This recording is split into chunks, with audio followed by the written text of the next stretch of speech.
Relembrando então o estudo número 12, esse é o estudo número 13 sobre o juízo. Número 12, o santuário terrestre foi feito segundo o modelo do santuário do céu. Como é que nós chegamos a essa conclusão, não é? O escritor de Hebreus, quando ele se refere àquela fala de Deus, né? Não sei se você se lembra, aquele que assistiu, mas que não assistiu também não tem problema nenhum. Quando Deus fala para que fosse feito conforme o modelo que fosse mostrado no monte, né? E aí a interpretação de Hebreus é que essa expressão de fazer conforme o modelo que foi mostrado no monte seria uma referência à questão de um santuário celestial. Nós comentamos também no estudo passado a respeito da questão literal da fala de Hebreus, não é? Em que ele coloca ali o santuário como algo literal, algo que realmente existia, que não havia por que colocar um significado distinto, né? Não sei se você, mas se você não assistiu também, de qualquer forma, nós temos a oportunidade de comentar aqui a respeito. E nós colocamos o fato de Jesus estar no santuário e nós até fizemos um comentário a respeito do santuário, não sei se você se lembra, mas se você não assistiu também, provavelmente nós vamos comentar novamente sobre isso, em que o escritor ele usa um termo para se referir ao lugar santo e um termo para se referir ao lugar santíssimo. Como é que nós sabemos disso? Nós sabemos disso primeiro pelo próprio termo que é usado no manuscrito, né, que serve como base, e também quando ele comenta sobre o lugar santo, o lugar santíssimo. Se você for olhar lá, por exemplo, em Hebreus, quando fala dele entrando uma vez por toda, né, aí o texto traduz como o Santíssimo Lugar, não é? Se nós olharmos aqui no verso 25, por exemplo, de Hebreus 9, 25, nos diz: nem para que muitas vezes ofereça a si mesmo como sumo sacerdote. Entra em santuário anualmente com sangue alheio. Aqui ele usa no sentido de santíssimo, né? O termo hagia, né? Anualmente com sangue alheio, visto que teria sido necessário muitas vezes sofrer desde a fundação do mundo. Aqui o entendimento do tradutor é que quando ele se refere ao fato de entrar anualmente, no evento do Yom Kippur, no evento do dia da expiação, não é? O interessante é que quando ele vai se referir à entrada no santuário, ele usa o termo Hagia para se referir ao santo, Hagia Hagion para se referir ao lugar santíssimo, e aí por isso nós entendemos que ele primeiro entra no lugar santo, porque o escritor ele usa esse termo Hagia e depois Hagia Hagion para entrar no lugar santo e depois no lugar santíssimo. Nós vemos isso aqui no... Deixa eu ver se eu me lembro aqui exatamente do verso, né? No verso 2, né? Ele fala, né? Vamos ver o verso 1, a partir do capítulo 9, a partir do verso 1. Tinha, pois, também a primeira aliança, né? Subentende-se o termo aliança, né? A primeira preceitos de culto e santuário terrestre. Um tabernáculo, pois, foi preparado. O primeiro no qual estavam tanto o candeeiro quanto a mesa e a apresentação dos pães, o qual é chamado Hagia, santo lugar.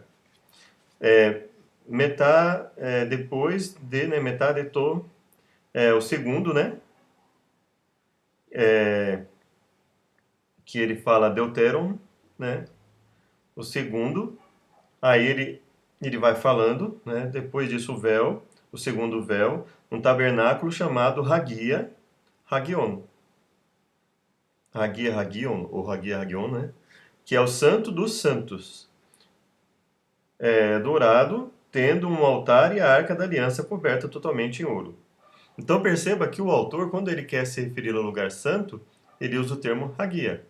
Quando ele quer se referir ao lugar santíssimo, ele usa o termo Hagia Hagion. Então ele fala lugar santo Hagia, lugar santíssimo Hagia Hagion. Aí depois, quando ele vai, aí nós temos esse termo em que é traduzido por Santíssimo, também no verso que nós lemos aqui, não é? E aí depois nós temos um outro verso, que é o verso 12, que diz: nem mediante sangue de cabritos e de novilhos, mas mediante o seu próprio sangue. Entrou uma vez por toda em Hagia, né? Eis está Hagia, né? Entrou de uma vez por todas no santo, né?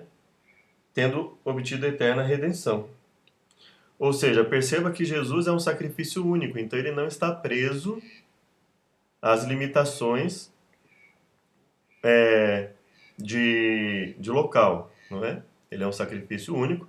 E lembre, nós temos que nos lembrar também que os sacrifícios oferecidos no lugar santo, eles também eram para perdão dos pecados, ainda que houvesse um sacrifício do Yom Kippur, do dia da expiação, um sacrifício específico anual, esse não era o único sacrifício que era dado para perdão dos pecados. O sacrifício oferecido no lugar santo também servia para perdão dos pecados, né? Então, o serviço oferecido no lugar santo também era para perdão dos pecados. Então, não há nenhum problema em entender Jesus entrando primeiro no lugar santo, para depois entrar no lugar santíssimo. Por que nós estamos colocando isso de uma forma um pouco mais aberta agora, né? No outro estudo nós comentamos um pouco sobre isso, porque nós vamos abordar essa questão nesse estudo sobre o juízo, não é? Então perceba que apesar de, às vezes aqui o tradutor colocar como termos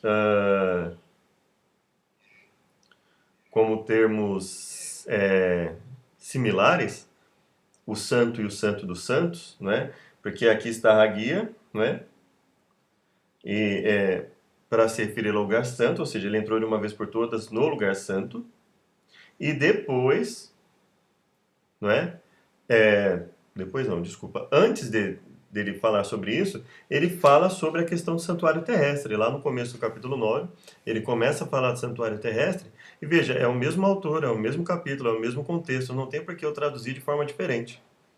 Ou seja, a intenção do autor de Hebreus, quando ele escreve Hagia, é usar esse termo para se referir ao lugar santo, né? Ele coloca aqui lá no começo, e quando ele quer se referir ao lugar santíssimo, em que ele fala, né, um tabernáculo chamado Santo dos Santos, Hagia Hagion, dourado tendo um altar e a arca da aliança, coberto totalmente com ouro, no qual o pote dourado tendo o maná e a vara de Arão que floresceu, e as tábuas da aliança. E acima dela querubins de glória cobrindo a sua sombra, o propiciatório, acerca dos quais não existe tempo agora para falar parte por parte. Então perceba que ele coloca essa questão do santo. Aí depois ele fala, né? Ele fala do Espírito Santo, né? E ele vai usar o termo Hagion também, né? Para se referir, inclusive, ao sentido de santidade, né? Ou seja, o santo. Aí no verso 8 ele fala: isso dando a entender o Espírito Santo ainda não ter sido manifestado, o caminho dos santos, ainda o primeiro tabernáculo, ainda tendo o primeiro tabernáculo, né? Ou seja, o caminho do lugar santo ainda não tinha sido manifestado, mas eles colocam Santíssimo. Perceba que o termo aqui, né? O caminho dos santos, aí eles usam o termo Hagion, né? Ah, tá. E o santo está Hagiou, né? O Espírito Santo está Hagiou, né? E depois está Hagion. Então eles associam o termo Hagion ao termo Santíssimo, né? Porque lá ele havia usado o termo Hagia Hagion. Mas quando ele fala entrou de uma vez por todas, está Hagia, ele fala entrou de uma vez por todas no santo, no lugar santo. Ou seja, ele fala que a nossa eterna redenção foi obtida a partir do momento que Jesus entrou no lugar santo e não no lugar santíssimo. Por quê? Porque ele usa o termo Hagia, que poucos versos, ou seja, no mesmo texto em que ele desenvolve o assunto, e ele poder, se ele quisesse utilizar o termo que se refere ao Santíssimo, ele teria usado claramente, né? Ele teria usado Hagia Hagion, e não Hagia como ele usou aqui, que é o termo a qual ele se referiu lá no começo do capítulo como lugar santo. Então, Textualmente falando, pelo menos a princípio, ele não está dizendo que Jesus entrou de imediato, ou que ele tivesse necessidade de entrar no lugar santíssimo para obter a nossa eterna redenção. Ou seja, bastando ele entrar no lugar santo, ele obteve a nossa eterna redenção. E nós vamos falar sobre isso, porque nós vamos falar, estou enfatizando um pouco isso, porque nós vamos falar de alguma coisa a esse respeito quando, quando comentarmos sobre o assunto de hoje, não é? Espero que tenha ficado um tanto claro, né? Por que eu estou falando isso? Porque existe o conceito de que no momento em que Paulo fala aqui que ele obteve a eterna redenção, que ele teria entrado num lugar santíssimo. Mas na verdade, ou o escritor de Hebreus, para quem, né? Existe uma questão aí sobre quem escreveu. Mas, de qualquer forma, perceba que se nós formos fazer uma interpretação baseada no significado dos termos, não faria sentido o escritor usar o termo hagia para se referir ao santo, hagia, hagion para diferenciar santo de lugar santíssimo, e depois lá embaixo ele usar um termo que daria um entendimento dúbio, ou um entendimento confuso a respeito de onde Jesus teria entrado, porque ele usa o termo hagia, ele não usa o termo hagion. E quando ele quis falar, por exemplo, sobre a questão do o caminho, né, o caminho dos santos, ainda não, o primeiro tabernáculo ainda não tinha sido manifestado, né? Ele usa o termo hagion, ou seja, ele está usando, ele não usa hagia no sentido de santíssimo, né? O máximo que ele teria feito aqui é usar o termo hagion como santo dos santos. Mas quando ele fala hagia, ele se refere a santos. Quando ele fala, por exemplo, Espírito Santo, ele usa o termo hagiou, né? Hagiou, hagion, deixa eu ver aqui.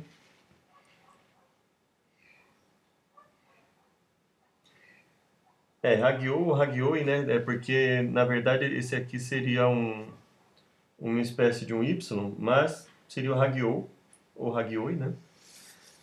Em que ele se refere ao Espírito Santo, mas perceba que, a não ser que nós estudemos mais a fundo e descobramos uma outra coisa, mas a princípio, dentro dos termos que ele usou aqui, não faria sentido ele usar fazer questão de usar termos distintos para explicar uma coisa e depois simplesmente chegar lá e usar um termo que gerasse uma confusão. Então, o que eu defendo aqui, biblicamente, é que o texto está dizendo que Jesus obteve a nossa eterna redenção entrando no lugar santo. Tudo bem? Então, o santuário terrestre ele foi feito segundo o modelo do santuário do céu. Essa é a interpretação que o escritor de Hebreus ele fala quando ele coloca que a ordem foi dada, né, para que ele fizesse conforme o modelo que seria mostrado no monte. Né? Esse era dividido em dois compartimentos, o santo e o santíssimo. O sacerdote oferecia 2 cordeiros, um pela manhã e outro à tarde, e no dia da expiação era feita a remoção dos pecados. Jesus hoje está atuando no verdadeiro santuário que existe no céu. Muitos, para negar essa evidência de Hebreus a respeito do santuário no céu, tentam espiritualizar isso, dizendo, por exemplo, que o escritor estava falando sobre de forma simbólica, mas se você ler o livro de Hebreus, você vai ver que ele é bastante enfático no sentido de falar sobre fatos reais e não em sentido poético, falando de alguma coisa simbólica. Então, quando ele fala do santuário, ele está dizendo de um santuário realmente existente lá no céu. Ele não está usando de um simbolismo para falar isso. E por isso nós acreditamos que existe um santuário no céu. E como o próprio escritor diz, Jesus obteve a nossa redenção a partir do momento que ele entra no lugar santo. Não haveria necessidade de haver um lugar santo no céu se ele não tivesse uma utilidade. Então, o escritor usa o termo hagia, e nós acabamos de ver que lá no capítulo 9, ele usa esse termo para se referir ao lugar santo. Então, Jesus, quando ele morre, vai para o céu e ocorre uma série de coisas. Ele recebe autoridade, até antes de ir para lá, ele já fala que é me dada toda a autoridade no céu e na terra. Então, ele recebe toda a autoridade, ele recebe, quando ele retoma a sua divindade, ele recebe com toda essa autoridade, todo o conhecimento lhe é dado de volta, e com esse conhecimento, com toda essa capacidade que nós cremos que ele também compartilha da onisciência junto com o Pai.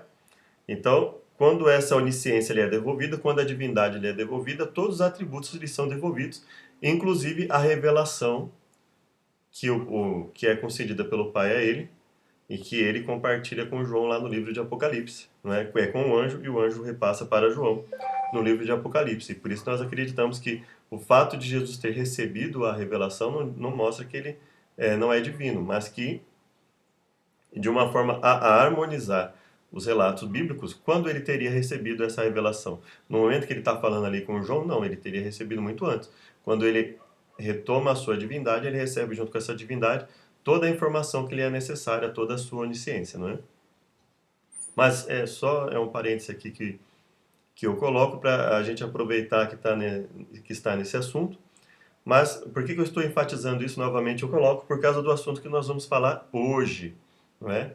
A questão de que existe um santuário no céu nós vimos no estudo passado, e agora nós vamos falar sobre o juízo. Até 2.300 tardes e manhãs e o santuário será purificado. Então, o que seria essa purificação do santuário, que está lá em Daniel, capítulo 8, verso 14, né? Até 2.300 tardes e manhãs o santuário será purificado. Aqui nós temos um gráfico. Como nós chegamos a esse gráfico? Para que você que não conhece, ou você que já conhece, nós chegamos nesse gráfico da seguinte forma. Foi dado para Daniel, se você olhar lá na sua Bíblia, foi dada lá para Daniel essa informação. Daniel 8, verso 14. Mas ela veio através de uma pergunta, né? A pergunta é a seguinte. Depois ouvi no verso 13, capítulo 8, verso 13 de Daniel. Depois ouvi um santo que falava e disse outro santo àquele que falava. Até quando durará a visão do contínuo? Tá? Não tem o termo sacrifício aqui. Até quando durará a visão do contínuo? Da transgressão assoladora, para que seja entregue o santuário e o exército, a fim de serem pisados. Então, tudo isso. Perceba aqui, a visão do contínuo. Ora, o que seria a visão do contínuo, se não a volta do ministério contínuo sacerdotal? E por que nós dizemos isso? Nós vamos ler o texto e você vai perceber que isso se refere ao ministério. Ministério é a restauração do povo judeu, que seria a visão do contínuo. Aí vem a transgressão assoladora. Transgressão de quem? Transgressão do próprio povo. Ou seja, quando o povo receberia de volta o direito de ter o seu ministério contínuo restaurado, viria uma transgressão desse povo. Por causa dessa transgressão, ele seria entregue junto com o santuário de Deus e o seu exército para serem pisados. Ou seja, eles recebem essa autonomia, aí eles são pisados novamente, não é? E dentro de tudo isso, não é? Dentro de tudo isso, até quando ocorreria tudo isso? E assim, eles seriam pisados, e aí pela resposta do anjo, que diz, ele me disse, até 2.300 tardes e manhãs o santuário será purificado. Então, ou seja, o que envolve essa pergunta com essa resposta, ela envolve o quê? Quando o povo de Deus seria restaurado, não é? E entre esse período em que o povo é restaurado, ele volta a cair, ele é entregue, e depois isso tudo é restaurado. E quanto tempo se passa? Aí o anjo fala, até 2.300 tardes e manhãs o santuário será purificado. O único evento que nós temos, biblicamente falando, que se refere ao termo tardes e manhãs, e não manhãs e tardes, né? E são diferentes? São diferentes. Por quê? Porque quando o texto ele quer dizer uma coisa, ele usa uma expressão. Quando ele quer dizer outra coisa, ele vai usar outra expressão. Não tem por que eu pegar duas expressões em contextos diferentes e querer que elas signifiquem a mesma coisa, não é? Mas o termo tardes e manhãs, na Bíblia, ele se refere a que evento? Se nós lermos lá em Gênesis, ele vai falar tarde de manhã o primeiro dia, tarde de manhã o segundo dia, tarde de manhã o terceiro dia. Ou seja, tardes e manhãs se referem a dias. Então, quando ele diz 2.300 tardes e manhãs, ele está se referindo a 2.300 dias e não a 1.150 dias. Alguns colocam isso, né? Mas são 1.150 dias, porque tinha o sacrifício da manhã e tinha o sacrifício da tarde. Então, 2 sacrifícios por dia. Então, quando ele fala tarde e manhã, ele está se referindo ao sacrifício Então não são 1150. Mas a pergunta do anjo não usa o sacrifício, não usa o ministério de sacrifício como base. A pergunta dele simplesmente é: até quando durará a visão? E ele se refere ao contínuo, à transgressão assoladora, para que sejam pisados, então, o santuário e o exército. Então ele está se referindo ao período de tempo. E o período de tempo, quando a Bíblia se refere a um período de tempo e usa a expressão tarde e manhã, ela está se referindo a um dia. Então, tardes e manhãs, 2.300 tardes e manhãs, são 2.300 dias. A questão agora é saber, são literais ou são simbólicos? Se você parar para pensar que, e aí em um outro momento nós podemos até especificar isso melhor, mas se você for parar para pensar que o anjo ele vai revelando para Daniel, no decorrer do capítulo, uma série de eventos, e quando chega na visão da tarde e manhã, na visão da tarde e manhã especificamente, ele fala no verso 26, capítulo 8. A visão da tarde e da manhã, e perceba que ele fala a visão da tarde e da manhã, que foi dita é verdadeira, tu porém encerra a visão, porque só daqui a muitos dias se cumprirá. E aí, ele ainda fala que espantava-me, no verso 27, espantava-me com a visão e não havia quem a entendesse. Mas qual era a parte que era não compreensível da visão? Se o anjo já havia falado para Daniel quem era o carneiro, quem era o bode, né? O ter sido quebrado ele já havia esclarecido, né? No fim do seu reinado, quando os transgressores encheram a medida do seu pecado, levantar-se-á um rei feroz, de semblante entendido em enigmas. Então ele dá vários esclarecimentos sobre a visão. E ele fala, e qual é a parte que ele não esclarece? A questão que ele mesmo fala, a visão da tarde e da manhã. Cerra a visão, porque só daqui a muitos dias se cumprirá.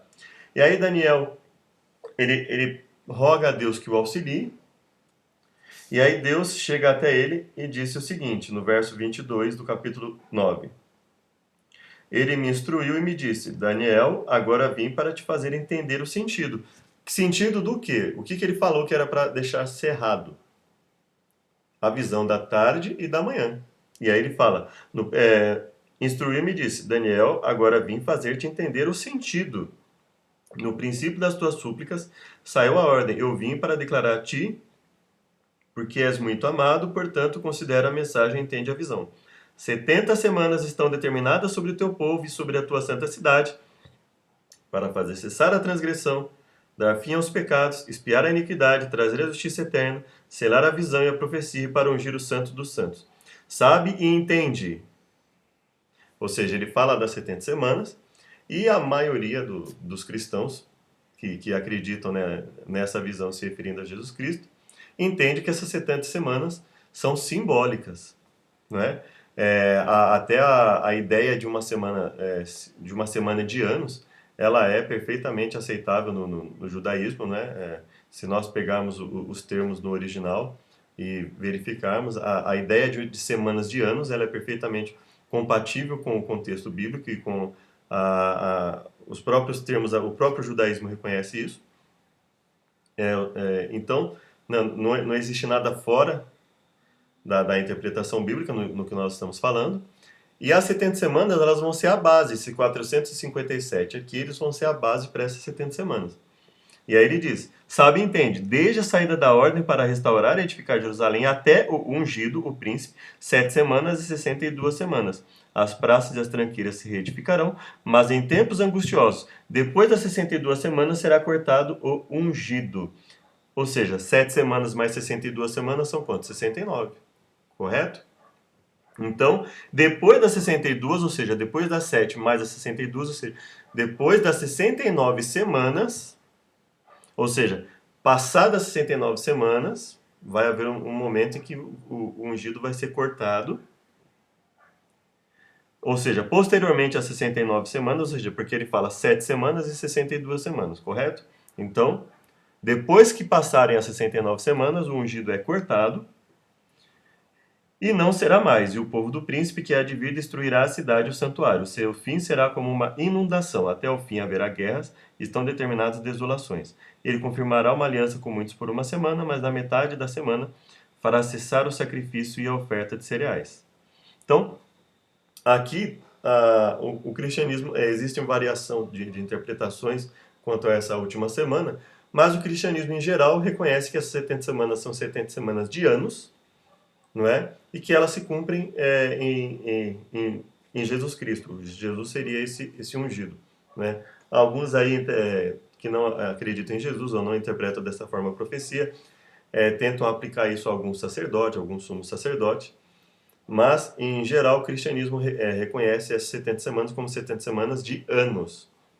E veja que, para fazer entender a visão da tarde e da manhã, que havia ficado no ar, que é o período de tempo, para você entender, ter o mínimo de entendimento numa profecia de tempo, você precisa saber quando ela começa ou quando ela termina, né?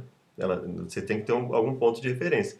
Então, por isso nós entendemos que quando o anjo revela para Daniel a visão das 70 semanas, ele está ali e ele diz que essa semana, esse período será cortado, ou seja, cortado de um período maior de tempo. Que período maior de tempo seria esse? As 2.300 tardes e manhãs. Então nós acreditamos que quando o anjo chega para Daniel e diz 70 semanas estão determinadas ou cortadas sobre o teu povo, ele está pegando, dizendo, olha, esse período vai ser cortado para o seu povo, e como essa visão veio para ajudar a entender as 2.300 tardes e manhãs, onde ela se encaixaria? No começo. Ela seria o início. Ela seria o ponto de partida, tanto para as 70 semanas, como para as 2.300 tardes e manhãs. Então esse é o entendimento que nós temos. As 70 semanas teriam se iniciado em 457, teriam ido até o ano 34, lembrando que de um antes de Cristo a um depois de Cristo, né? Você não tem o zero. Então, por isso que você pega 457 e vai até 34. Ou seja, Jesus morre em meio, né? Em meio, ou alguns colocam na metade, mas alguns dizem que em meio não significa necessariamente que ele teria que ter morrido no meio da semana, né? Na metade, mas em meio, entre a semana na última semana, vamos dizer assim, né? Entre quando acaba a semana 69 e começa a 70ª semana, a última semana. Ou seja, nesses 7 anos, ele morre, né? Em meio à última semana.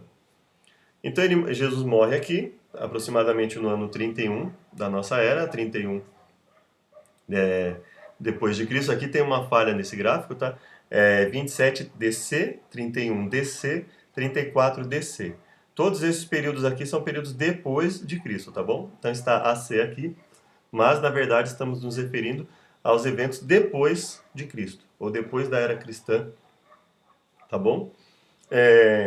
Aí Jesus morre aqui, e no ano 34, aproximadamente ali no período em que eles apedrejam Estevão e perseguem o cristianismo, eles ali, como povo, a quem Deus havia cortado esse período se encerra para o povo judeu. E aí existe a continuidade da profecia das 2.300 tardes e manhãs, tá bom?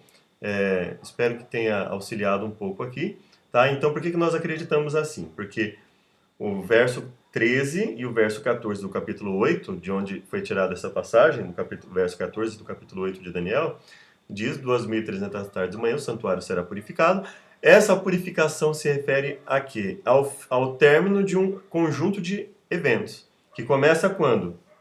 Começa no verso 13, né? A visão do contínuo, ou seja, a volta do contínuo, a transgressão assoladora, que gera, ou seja, a transgressão do povo, que viria a gerar a sua nova queda, não é?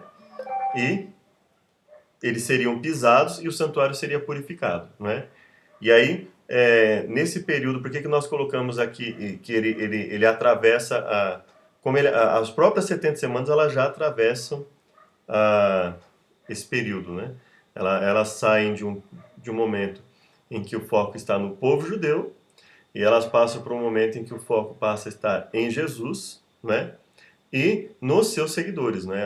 Então, quando nós, principalmente a partir da morte de Jesus aqui, né, e aí depois nós temos a questão do Pentecostes, mas antes do Pentecostes, a igreja de Deus ela não começa no Pentecostes, né? A Bíblia é clara em dizer que mesmo quando Cristo morreu, quando ele aparece aos apóstolos, a sua igreja estava ali já existente, né? Ela não estava com uma quantidade enorme de pessoas, mas ela estava ali existente. E ela não começa no Pentecostes.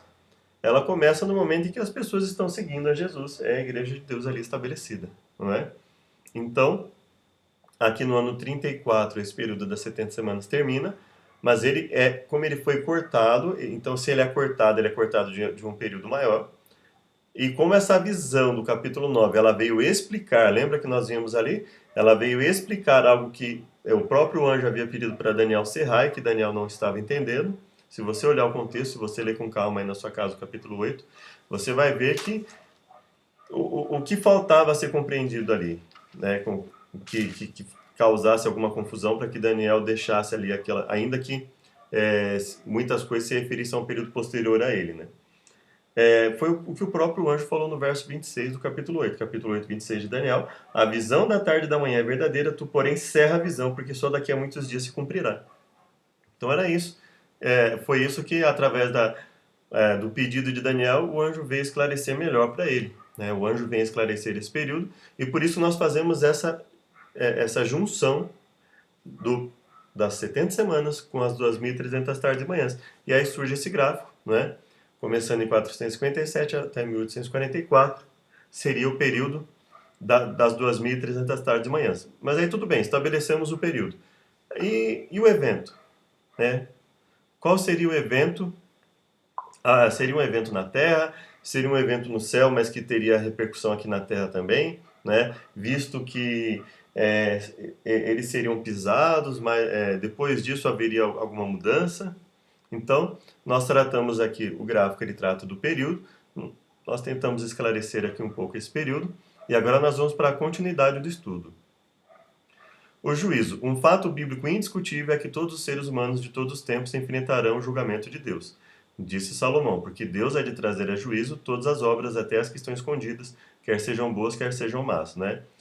Salomão diz, né? De tudo que se tem dito, a súmula teme a Deus, né? Vou até pegar aqui para você. Teme a Deus e guarde seus mandamentos, porque esse é o dever de todo o homem. Porque Deus há de trazer a juízo todas as obras, até as que estão escondidas, quer sejam boas, quer sejam más. Então, o capítulo 12, né, verso 9 diz, de Eclesiastes: Quanto mais sábio foi o pregador, tanto mais sabedoria ensinou ao povo. Olha que interessante, não é? A nossa responsabilidade como servos de Deus a auxiliar alguém. Quanto mais sábio foi o pregador, tanto mais sabedoria ensinou ao povo. Estudou, inventou e compôs muitos provérbios. Procurou o pregador achar palavras certas, e o que escreveu é reto e verdadeiro. Então perceba que alguns tentam contestar alguns trechos de Eclesiastes, dizendo que Salomão estava colocando coisas da cabeça dele, mas ele próprio diz aqui: procurou o pregador achar palavras certas, e o que escreveu é reto e verdadeiro. As palavras ou seja, ele deixa claro que ele não estava colocando coisas da sua cabeça, né? E nós entendemos Eclesiastes como um livro inspirado por Deus. As palavras dos sábios são como aguilhões, e como pregos bem fixados são as palavras coligidas dos mestres, as quais nos foram dadas pelo único pastor. Demais disto, filho meu, atenta, não há limite para fazer livros, e o muito estudar é enfado da carne. De tudo o que se tem ouvido, a conclusão teme a Deus e guarda os seus mandamentos, pois isto é o dever de todo homem. É todo o dever do homem, nesse caso, que nessa tradução diz, né? Porque Deus há de trazer a juízo toda obra, inclusive tudo que está encoberto, quer seja bom, quer seja mal. Então veja que ele fala de um juízo, ele fala de Deus trazer a juízo, de Deus trazer à tona, deixar esclarecido, não é? Todas as obras, quer sejam boas, quer sejam más. Para onde foi Jesus após a sua ascensão, desculpa. Hebreus 8:1. Então nós vamos começar lendo Hebreus capítulo 8, verso 1, que nos diz o seguinte: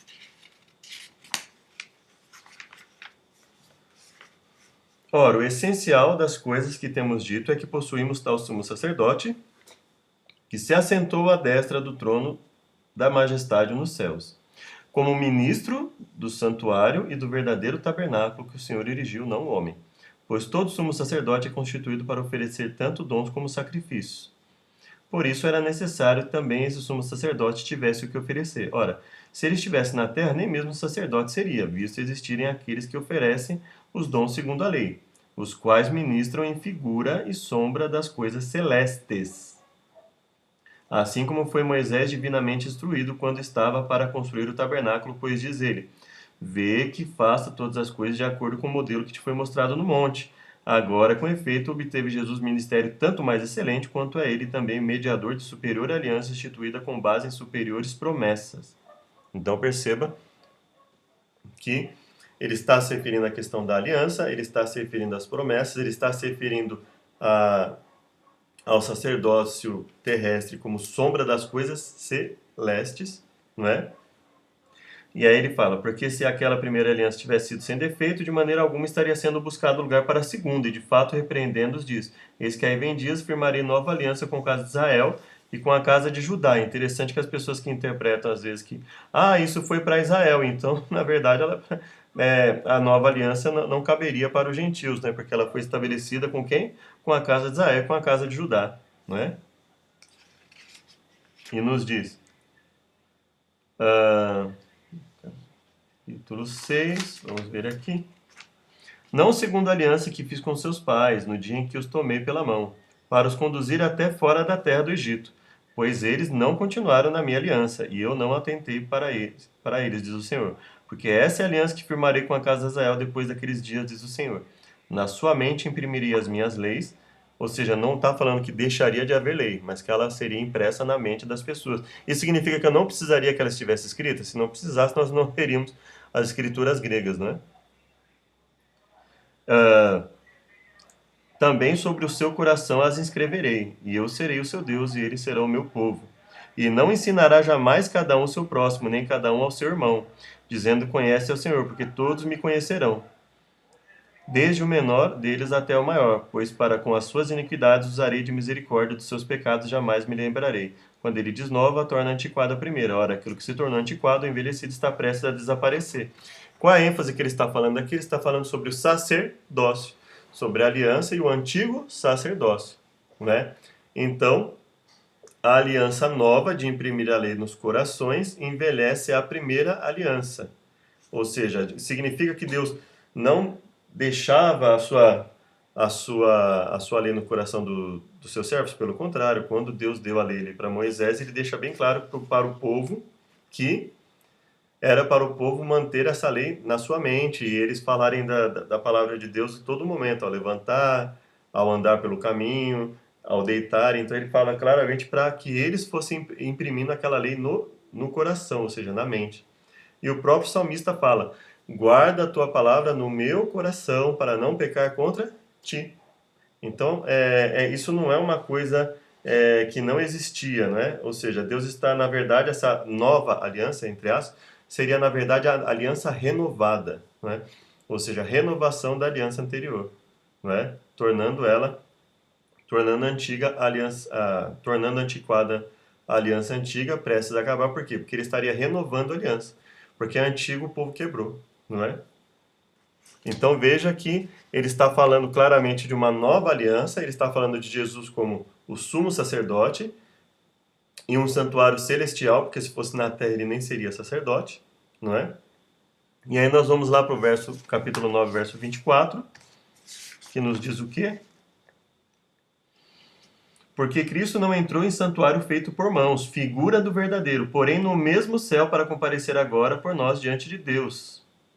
Olha só no verso 23. Era necessário, portanto, que as figuras das coisas que se acham nos céus se purificassem com tais sacrifícios. Mas as próprias coisas celestiais com sacrifícios a eles superiores. Do que ele está falando aqui? De purificação. Olha só.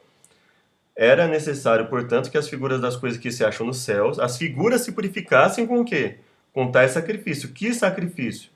Verso 22 fala: com efeito, quase todas as coisas, segundo a lei, se purificam com sangue, e sem derramamento do sangue não há remissão.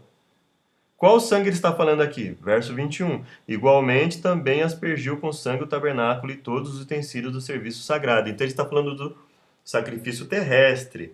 Então ele fala, no santuário terrestre, as coisas terrestres, que eram figuras das coisas celestiais, se purificavam com o quê? Com sacrifícios terrestres. Mas as próprias coisas celestiais com sacrifícios a eles superiores. Ué, mas o que aconteceria com as próprias coisas celestiais com sacrifícios a eles superiores? A purificação. Não é? Ele não está falando sobre purificação das coisas aqui, veja. Era necessário, portanto, que as figuras das coisas que se acham nos céus se purificassem com tais sacrifícios. Com o sacrifício terrestre. Então ele fala, o sacrifício terrestre purificava as coisas terrestres no santuário terrestre. Mas as coisas celestiais com sacrifício superior. Ou seja, ele está falando da purificação celestial, com o sacrifício superior. Porque Cristo não entrou em santuário feito por mãos, figura do verdadeiro, porém no mesmo céu, para comparecer agora por nós diante de Deus, nem ainda para oferecer a si mesmo muitas vezes, como o sumo sacerdote cada ano entra no Santo dos Santos com sangue alheio. Aqui nós estamos no verso 25, né? Como o sumo sacerdote entra em um santuário anualmente com sangue alheio. Aqui ele usa o termo hagia, né? Para se referir ao santuário, né? E ele fala do sumo sacerdote, entra no Santo dos Santos com sangue alheio. Então aqui, provavelmente, eles usaram essa questão para dizer que Jesus teria entrado no Santíssimo, por exemplo, né? E aí eles falam aqui, né? Porque é o mesmo termo, tá? Ele fala que o sumo sacerdote, cada ano entra no santo com sangue alheio. Ora, nesse caso seria necessário que ele tivesse sofrido muitas vezes desde a fundação do mundo. Agora, porém, ao se cumprirem os tempos, se manifestou uma vez por todas para aniquilar pelo sacrifício de si mesmo o pecado. E assim como aos homens está ordenado morrerem uma só vez, vindo depois o juízo, assim também Cristo, tendo se oferecido uma vez para sempre para tirar os pecados do mundo, de muitos aparecerá a segunda vez sem pecado aos que aguardam para a salvação, né? Aqui ele coloca como sumo sacerdote, entra no santuário anualmente com sangue alheio. Aqui nós já estamos no final do capítulo, né? E aí ele fala anualmente, sangue alheio, visto que teria sido necessário muitas vezes sofrer desde a fundação do mundo, mas agora uma vez, no fim dos séculos, para a remoção do pecado mediante o sacrifício dele foi manifestado. Né? Então, aqui nós temos aqui vamos dizer assim, no capítulo 9, eles, pelo fato de estar usando o termo sumo sacerdote, cada ano entra no santuário para purificação, né? E então eles atribuem a esse termo por estar ligado ao sumo sacerdote, ao Santo dos Santos, né? Aqui no capítulo 9, ou seja, é como se houvesse, vamos dizer assim, é como se o escritor usasse de forma intercalada, né? Tanto Hagia como Hagia Hagion, ou Hagion para se referir à mesma coisa, né?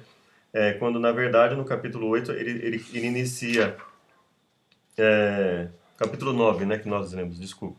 No começo do capítulo 9, ele faz uma clara distinção entre Hagia e Hagion, né? E aí depois ele fala que Jesus entrou de uma vez por todas em Hagia, né? E depois quando ele fala o sumo sacerdote, né? Cada ano entra no santuário com sangue alheio, né?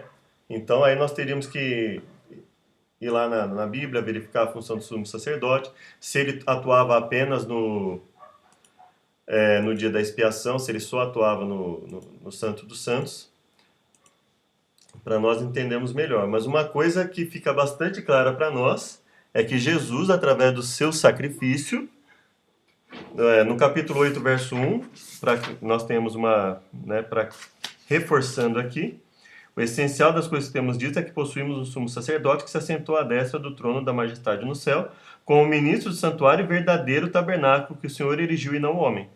Ou seja, que santuário superior tabernáculo? Santuário celestial. 9:24 diz o quê? Cristo não entrou em santuário feito por mãos, figura do verdadeiro, porém no mesmo céu para comparecer diante de Deus. Então, Jesus entra no santuário celestial e para quê? Nós acabamos de ler, né? Aqui no verso 23, que era necessário para quê? Para a purificação das coisas celestiais. O próprio texto está dizendo para nós. Assim como as coisas terrestres eram purificadas por sacrifício terrestre, o sacrifício de Jesus purificaria as próprias coisas celestiais. Aí a grande questão seria, né? Cristo obtém a nossa purificação imediatamente a partir do Santíssimo, ou ele já obtém a nossa redenção a partir do lugar santo, né? Aí onde eu defendo que, pelo próprio uso do escritor aqui, dos termos, que ele já teria obtido no momento, ele teria entrado no lugar santo e obtido a nossa eterna redenção já no lugar santo, a partir do lugar santo. E aí ele começaria um ministério, um longo ministério, por sinal, a partir do lugar santo. Tudo bem? Mas o interessante que nós temos que ter em mente aqui é que Jesus participa de um santuário celestial para a purificação desse santuário, conforme o capítulo 9, verso 23 nos esclarece. E aí nós vamos lá para Apocalipse, capítulo 1, versos 12 e 13. Apocalipse, capítulo 1, versos 12 e 13.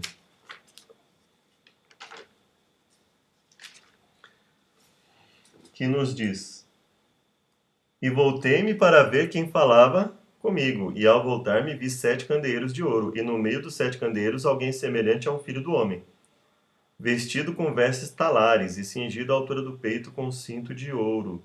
A sua cabeça e cabelos eram brancos como a lã, agora eu estou lendo 14, tá bom? Como a neve e os seus olhos como chama de fogo. Seus pés eram semelhantes a latão reluzente, como que refinado numa fornalha, e a sua voz como de muitas águas. Tinha ele na mão direita 7 estrelas, e da sua boca saía uma afiada espada de 2 gumes. Seu rosto era como o sol quando resplandece na sua força. Não é? E o interessante é que a Bíblia fala, a revelação de Jesus Cristo, que Deus lhes deu para mostrar a seus servos as coisas que em breve devem acontecer. Ele as enviou pelo seu anjo e as notificou ao seu servo João, qual testificou da palavra de Deus, do testemunho de Jesus Cristo, de tudo o que viu. Então, e aí ele se identifica, né? Para João, ele fala: Quando vi, caí a seus pés como morto. Porém, ele pôs sobre mim a sua mão direita, dizendo: Não temas, eu sou o primeiro e o último.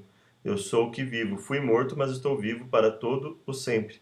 Tenho as chaves da morte e do inferno. Escreve, pois, as coisas que tens visto, e as que são e as que depois dessas hão de acontecer.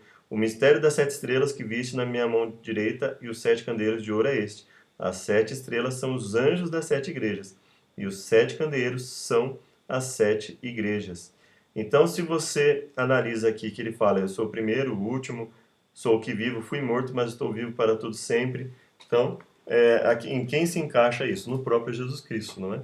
E ele estava com vestes talares, não é? Cingido à altura do peito com cinto de ouro. Ou seja, isso tudo é um contexto de um serviço ministerial, serviço sacerdotal. Então vamos lá, nós já lemos aqui, não é? O Senhor erigiu o santuário verdadeiro tabernáculo. Não que fosse falso o anterior, mas ele era uma sombra. Sombra do real, do sacerdócio real. Cristo não entrou em santuário feito por mãos, figura do verdadeiro, porém no mesmo céu para comparecer diante de Deus. E aí no verso 23 nós entendemos que isso é para que houvesse uma purificação, não é? Aqui no verso 23, na interlinear, diz, né? Era necessário, pois, por um lado, as figuras das coisas nos céus, com esses, serem purificadas, elas mesmas. Por outro lado, as celestiais com melhores sacrifícios do que esses. Né? Ou seja, as celestiais deveriam ser o quê? Purificadas. Né? Com sacrifícios melhores do que esses. Ou seja, nós estamos falando da purificação do santuário celestial. Voltei-me para ver quem falava comigo, e aí nós vemos aí a figura que nós entendemos ali, quando ele se identifica, ele vai se identificando gradualmente, e ele vai falando vários atributos dele na medida em que ele vai falando com as 7 igrejas, não é? No capítulo 2, verso 1, isso diz aquele que tem na mão direita as 7 estrelas, que anda no meio dos 7 candelabros, né? Ou candeeiros de ouro, né? No verso 8, isso diz o primeiro e o último, que foi morto e reviveu. Verso 12 do Apocalipse 2. Isso diz aquele que tem a espada afiada de 2 gumes. Verso 18. Isso diz o Filho de Deus, que tem os olhos como chama de fogo, os pés semelhantes a latão reluzente. Né? Capítulo 3, verso 1. Isso diz o que tem os 7 Espíritos de Deus e as 7 estrelas. Conheço as tuas obras, tem nome de que vives e estás morto. Então ele vai se identificando, né? Verso 7. Isso diz o que é santo, que é verdadeiro, que tem a chave de Davi, que abre e ninguém fecha, fecha e ninguém abre. Verso 14 do capítulo 3. Isso diz o Amém, a testemunha fiel e verdadeira, o princípio da criação de Deus, né? Então ele vai se identificando. Então ele foi atuar como um ministro do santuário e do verdadeiro tabernáculo que o Senhor erigiu e não o homem. Para onde foi Jesus após a sua ascensão? É claro que a Bíblia fala que ele se assentou à destra de Deus, né? Ele recebe toda a autoridade no céu e na terra, mas também ele foi atuar como ministro no santuário e verdadeiro tabernáculo. O que aconteceria no céu e na terra no fim das 2.300 tardes e manhãs? Nós lemos lá, até 2.300 tardes e manhãs, o santuário será purificado. Aqui existe uma ligação que é colocada com a Apocalipse 14, 6 e 7, nós vamos ler aqui, né? Mas provavelmente nós vamos esclarecer isso melhor, de uma forma, um estudo mais específico em um outro momento. Ainda temos bastante slides aqui.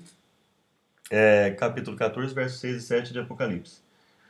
Vi outro anjo voando pelo meio do céu, tendo o evangelho eterno para proclamar aos que habitam sobre a terra e toda nação, tribo, língua e povo, dizendo com grande voz: temei a Deus e dá-lhe glória, porque é chegada a hora do seu juízo.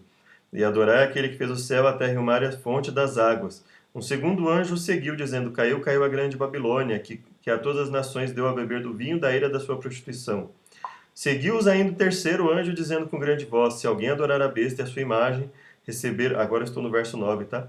E a sua imagem, e receber o sinal na sua testa ou na sua mão, também o tal beberá do vinho da ira de Deus, preparado sem mistura no cálice da sua ira, e será atormentado com fogo e enxofre diante dos santos anjos e diante do Cordeiro. Então perceba que ele está falando de juízo, ele está falando da queda de Babilônia. Então sobre o que ele está falando aqui? Sobre julgamento. Referente ao quê? Referente àqueles que querem servir a Deus e aqueles que não querem servir a Deus. Capítulo 11, versos 18 e 19 de Apocalipse. Iraram-se as nações, então veio a tua ira, e o tempo de serem julgados os mortos, e o tempo de dares recompensa aos profetas, teus servos, e aos santos, e aos que temem o teu nome, pequenos e grandes, e o tempo de destruíres os que destroem a terra. Abriu-se no céu o templo de Deus, e a arca da sua aliança foi vista no santuário. E o que tinha na arca da aliança? A arca da aliança foi vista no seu santuário, e houve relâmpagos, vozes e trovões, terremoto e grande chuva de pedras. Então veja, por que a arca foi vista no santuário?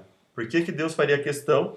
Veja só, dentro do contexto da sétima trombeta, ele fala de julgamento, julgar os mortos, dar a recompensa aos profetas, aos santos, aos grandes, aos pequenos, tempo de destruir o que destrói a terra, ou seja, pagar ao ímpio segundo a sua impiedade, e àquele que foi justificado segundo a graça e misericórdia de Deus.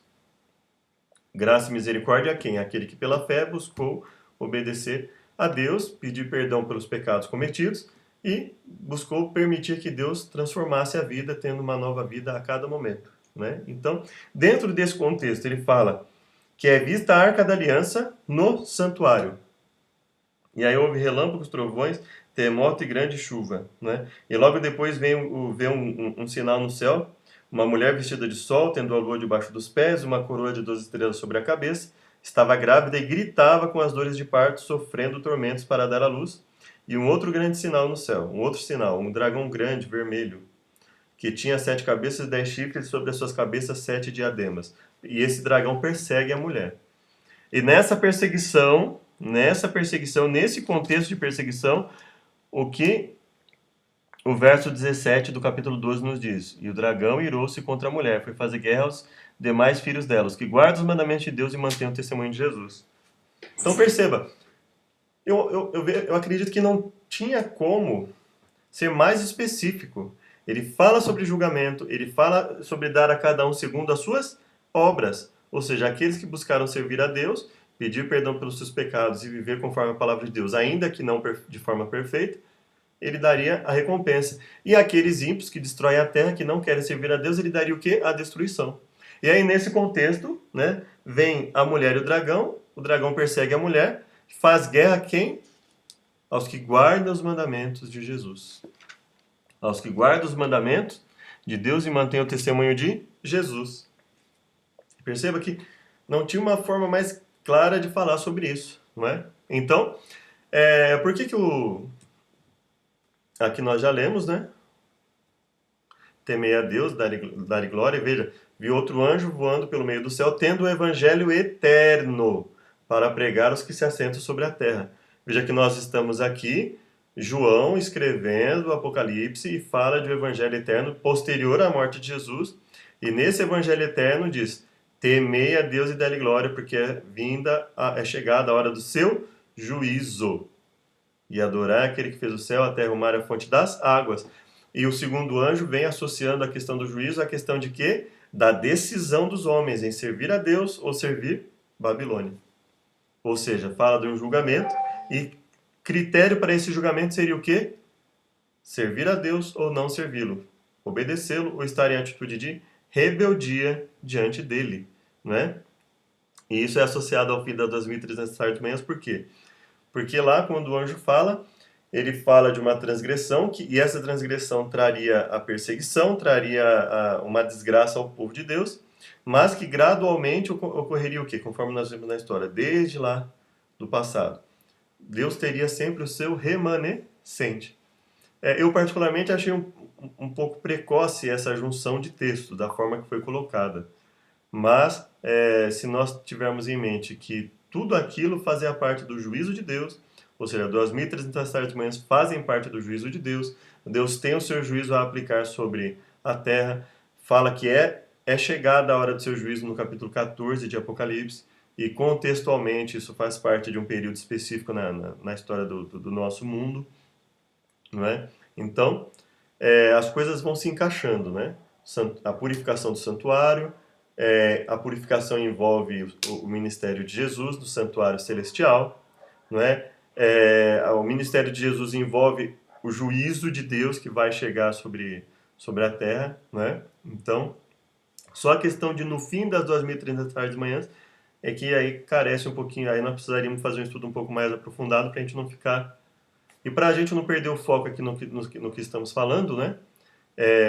1844, a Igreja Adventista entende que surge aí um movimento que Deus, para restaurar ainda mais o que Deus já havia colocado os seus servos para restaurar ainda mais a sua palavra no nosso mundo, e aí lançar ao povo a oportunidade de escolher entre servir a Deus e não servir, uma oportunidade que Deus tem colocado aí durante a história, e que haveria aí um cumprimento profético, mas nós não vamos nos aprofundar nisso agora. O importante é que nós tenhamos em mente que as 2.300 tardes e manhãs, elas fazem parte de um contexto de juízo de Deus sobre o seu povo, inclusive, né? Ela está unida a uma profecia que se refere a anos, então não teria por que ela se referir a dias literais, se um pedaço dela, que é o pedaço que traz compreensão sobre essa profecia, em um período de anos, 490 anos, né? 70 semanas, 70 vezes 7, 490 anos. Começa em 457, vai até o ano de 34, né? 457 a.C., até 34 depois de Cristo, os 490 anos. Esses 490 anos foram cortados para o povo de Deus, um período que Deus concede ao seu povo, o povo de Israel, ao povo de Deus, que era o povo que ele havia escolhido. Mas ele é só um pedaço da profecia, né? É um pedaço cortado de um pedaço maior. Então ele começa 457 e vai até 1844, ou seja, no momento em que o anjo mostra para Daniel, ajuda Daniel a compreender, uma das formas de compreender uma profecia de tempo é você dando um ponto, né? Um ponto de partida ou um ponto de chegada. E aí o anjo dá o ponto de partida, né? Desde a saída da ordem para edificar Jerusalém, né? Ele fala, não só edificar, né? Para, desde a saída da ordem para, ah, no verso 25, desde a saída da ordem para restaurar e edificar Jerusalém, né? Até ungido o príncipe, 7 semanas, 62 semanas, e depois vem a última semana. Então, ou seja, ele fala que 70 semanas desse período foi cortado para o povo, e isso está no contexto de juízo. Na verdade, as nações se enfureceram, chegou, porém, a tua ira e o tempo determinado para serem julgados mortos, para se dar o galardão aos teus servos, os profetas, aos santos e aos que temem o teu nome, tanto os pequenos como os grandes, conforme nós lemos. Então, aqui, nós estamos associando o fim das 2.300 tardes e manhãs a uma questão referente ao próprio juízo de Deus, ao início de uma nova fase do trabalho de Jesus no santuário celestial.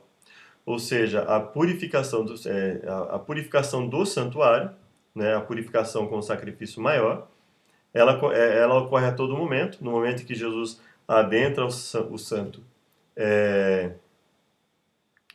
que a Bíblia fala, né, que ele adentraria o santo de uma vez por todas, ou seja, ele não precisaria adentrar para sair do santo e voltar lá constantemente, mas que nesse momento de purificação do santuário, nós acreditamos que ele teria passado do santo para o Santíssimo, né?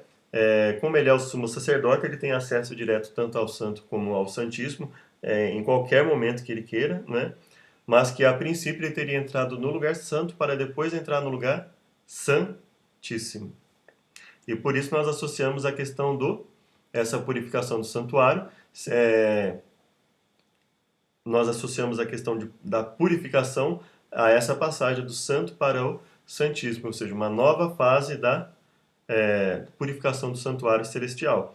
Que você vê que não é uma invenção nossa. A própria Bíblia fala que era necessário que o sacrifício de Jesus purificasse as coisas celestiais. Ele fala, era necessário que as coisas terrestres fossem purificadas pelo sacrifício terrestre, mas as celestiais pelo próprio celestial, pelo próprio sacrifício superior, né? Aqui nós já lemos. E aí voltamos a Daniel 8,14. Então o que acontece? Temei a Deus e dá-lhe glória, porque chegada a hora do seu juízo, e adorai aquele que fez o céu, a terra e o mar e a fonte das águas. Então perceba que o evento, nós associamos o evento de Daniel 8,14, purificação do santuário, a um evento ocorrido no céu, passagem do santo para o santíssimo, e esse esclarecimento seria dado ao seu povo, e junto com esse esclarecimento, vamos dizer assim, um reforço na pregação do evangelho para, vamos dizer assim, um reavivamento na pregação da palavra de Deus na terra. Não que não houvesse pregação da palavra de Deus antes, mas que ela seria reavivada, seria reforçada com a pregação que nós associamos a Apocalipse 14, 6 e 7, de enfatizar a questão do juízo de Deus, né? Olha o juízo de Deus, olha a questão do julgamento, olha a necessidade da obediência, né? Ao contrário de muitos que dizem que o fim da lei seria o término da lei, que não haveria necessidade de lei, alguns vão ainda mais longe, né? Dizendo que como a nossa salvação é eterna, então se nós aceitamos a Jesus, não tem como nós nos perdermos, independente do que a gente faça, ou seja, independente da rebelião, né? Então, você vê que existe uma série de cristianismos sendo pregados aí no mundo, né?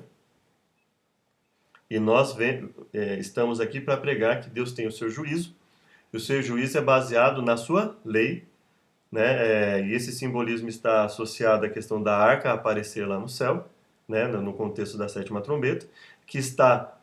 Veja que a arca aparece num contexto em que antes dela é citado a questão do julgamento de Deus, e posterior a ela vem a questão do dragão perseguindo a mulher por causa do quê?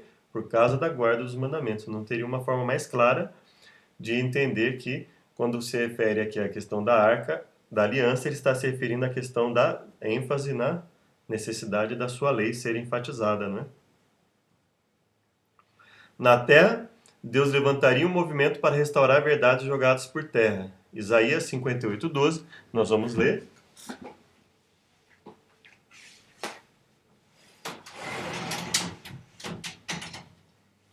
nos diz o seguinte, Isaías 58, verso 12.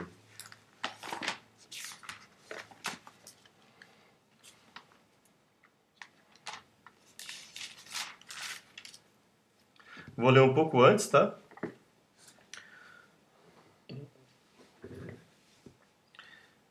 Vamos ler a partir do verso 6. Capítulo 58, verso 6.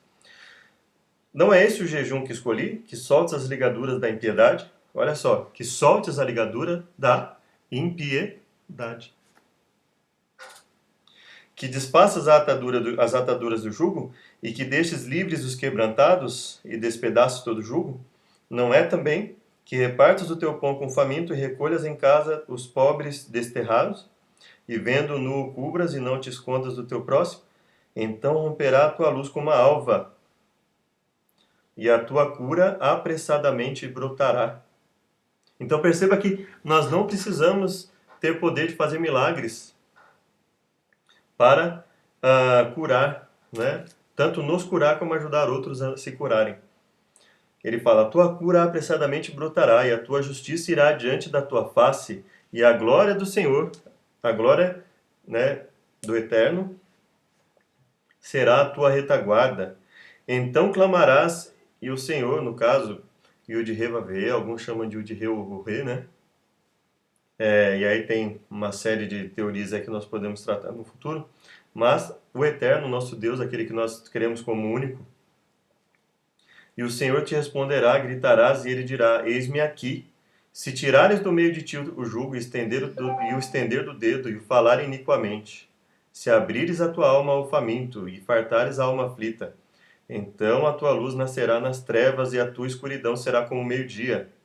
O Senhor te guiará continuamente e fartará a tua alma em lugares secos e fortificará os teus ossos. Serás como um jardim regado e como um manancial, cujas águas nunca faltam. Os que de ti procederem edificarão os lugares antigamente assolados. Os que de ti procederem edificarão os lugares antigamente assolados, e levantarás os fundamentos de geração em fundação. Chamar-te-ão de reparador de brechas, restaurador de veredas com moradias. Veja que ele está falando o quê? Em um processo de reavivamento e reforma. Reavivar e reformar. Mostrar para a igreja, olha, dá um fôlego novo para a igreja, olha aqui o que Deus quer. E a igreja se renovando, se reavivando e se reformando, vendo as necessidades de mudanças e se modificando. O povo de Deus entendendo a palavra dele. E ele associa isso a quê? Se desviares o teu pé de profanar o sábado, de fazer a tua vontade no meu santo dia, se chamares o sábado deleitoso, santo dia do Senhor, digno de honra. Então perceba que sábado nunca foi plano de Deus que o sábado fosse um fardo. Então que ele diz que não guarda o sábado porque é um fardo que Deus deu para o povo judeu. Nunca foi isso. Né? Pelo contrário, ele fala, chamares o sábado deleitoso, santo dia do Senhor, digno de honra. E honrares não seguindo os teus caminhos, nem te ocupando nas tuas empresas, nem falando palavras vãs. Então te deleitarás no Senhor e te farei cavalgar sobre as alturas da terra. Te sustentarei com a herança de teu pai Jacó. A boca do Senhor o disse. Então veja que no mesmo contexto em que ele fala de retirar as ligaduras da impiedade, acabar com a impiedade, ajudar ao aflito, socorrer ao enfermo, ser uma cura para si mesmo e para as pessoas, do verdadeiro jejum que Deus requer, em que ele fala que nós seremos como um jardim regado, um manancial, que os que de nós procederem, que é o verso 12, né, de Isaías 58, né, edificarão os lugares antigamente assolados, levantarás os fundamentos de geração em geração, chamar-te-ão de reparador de brechas, restaurador de veredas com moradias. Então ele fala o quê? A restauração do conceito de Deus. Qual é o verdadeiro jejum? É apenas deixar de comer para uma purificação espiritual, uma melhoria na saúde, e que cientificamente já foi comprovado que, quando corretamente feito, isso é muito bom. Mas que Deus estava falando de um jejum no sentido espiritual também, né? Do verdadeiro jejum, ou seja, de você promover abnegação, né? Abrir mão de coisas para si mesmo e ajudar o próximo. E nesse contexto de santificação, nesse contexto de reforma, de reavivamento de vida, de ser um exemplo para as pessoas, de ser manancial, de ser restaurador, de ser reparador. Ele fala da questão do sábado, por quê? Porque o sábado também foi dado com essa função. Se você olhar lá na palavra de Deus, o sábado também sempre teve uma função o quê? Uma função de misericórdia, de dar um tempo de descanso às pessoas, principalmente aqueles que estão sobre a nossa no sentido genérico, né? Sob a ordem de alguém, você dar a oportunidade de descanso. Então perceba que dentro desse contexto, na terra, Deus levantaria um movimento para restaurar verdades jogadas por terra. Né? Então, quando o Apocalipse fala temei a Deus e dá-lhe glória, porque vinda é a hora do seu juízo, e depois fala caiu Babilônia, e se alguém continuar com ela, bebendo do vinho da sua prostituição, também o tal beberá do vinho da ira de Deus, derramado sem mistura. Ou seja, a pregação de um juízo onde, aparentemente não, evidentemente, né?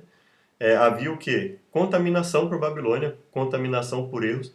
Então, Deus levanta movimentos, assim como levantaria um movimento, assim como sempre levantou, para restaurar verdades jogadas por terra e anunciar ao mundo a chegada da hora do juízo. Aprendemos que no santuário terrestre, uma vez por ano, no dia 10 do sétimo mês, dia da expiação, o sacerdote entrava no lugar santíssimo para realizar a purificação do santuário. Então, ainda que assim, tenha sido colocado de uma forma um tanto não explicativa, não elucidativa no estudo, né? Mas a questão é que o que o estudo está querendo colocar para nós que estamos estudando é que esse evento ocorrido lá no céu ele seria acompanhado por mudanças aqui no nosso mundo também, né? No nosso planeta. Então, ou seja, a purificação do santuário ela envolve também um esclarecimento às pessoas aqui, que é o que nós acreditamos, apesar das falhas interpretativas que houve de Guilherme Miller, né? Ele foi o que começou essa restauração e depois o movimento adventista persistiu e até compreender o sentido total do ensinamento a respeito das 2.300 tardes e manhãs, em que 1844 seria o quê? A passagem de Jesus do Santo para o Santíssimo, uma nova fase no seu ministério sacerdotal como sumo sacerdote. Da mesma forma, ao findar a profecia dos 2.300 anos, em 22 de outubro de 1844, Jesus entrou no lugar santíssimo do santuário celestial para ministrar como juiz. Então, que profecia revela a data do início da contagem? Nós lemos lá, não é? Daniel 9, 24, 27, né? Lembra? 70 semanas estão determinadas sobre o teu povo e a tua santa cidade para fazer cessar a transgressão, dar fim aos pecados, expiar a iniquidade, trazer a justiça eterna, selar a visão e a profecia e ungir o santo dos santos. E lembra por que nós fizemos essa junção? Porque esse foi o esclarecimento da parte que havia sido cerrada, da parte que não havia sido elucidada, explicada, né? E o anjo vem e fala para ele que daria a entender a ele, e faz essa junção entre a profecia das 2.300 tardes e manhãs com a profecia das 70 semanas. Então o anjo está ajudando a esclarecer a profecia das 2.300 tardes e manhãs, e se ele está ajudando a compreender, ele está dando um período que estava lá no meio da profecia, lá no final da profecia, não. Ele está dando um período que seria o início da profecia. Né? 70 semanas estão determinadas, e aí a partir desse momento nós contamos o início das 2.300 tardes e manhãs. Né? E por que nós colocamos como início? Porque é uma profecia dentro dela, é cortada dela, e ele disse que ela se referia a dias muito distantes. Né? Se o próprio início dela se referia a dias muito distantes, imagina o término dela. Então, a profecia que revela a data do início da contagem seria das 70 semanas, que o mundo cristão, quase que em geral, aceita como 70 semanas de anos, tendo se cumprido em Jesus. Né? Existe aí um pequeno, talvez, uma variedade em relação a quando começaria qual seria a data inicial, mas a grande parte entende que se refere a 70 semanas de anos, ou seja, 70 vezes 7, 490 anos, e que ela se cumpriria em Jesus Cristo. Nós acreditamos assim também, mas nós acreditamos ainda mais que pelo contexto de Daniel, ela dado o fato de que o anjo havia colocado essa profecia com uma série de eventos, como nós lemos lá em Daniel 8:13, né?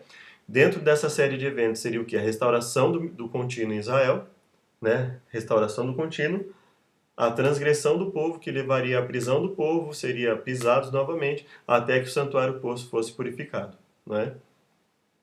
Até que surgisse, e dentro de todo esse contexto viria a purificação do santuário, né? Então, dentro de tudo isso, não é?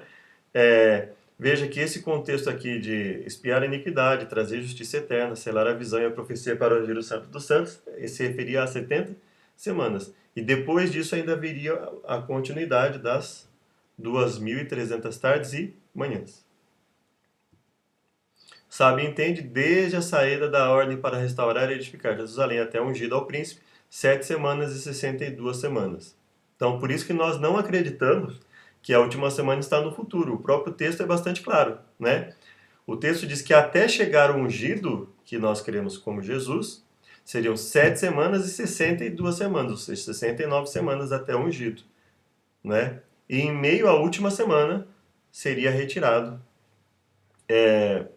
o sacrifício, ou seja, seria morto o ungido. Nós fazemos aí, se você tem alguns outros vídeos que nós colocamos aí na internet, que você pode verificar, em que nós colocamos que o capítulo de Daniel, capítulo 9 de Daniel, né, nos versos,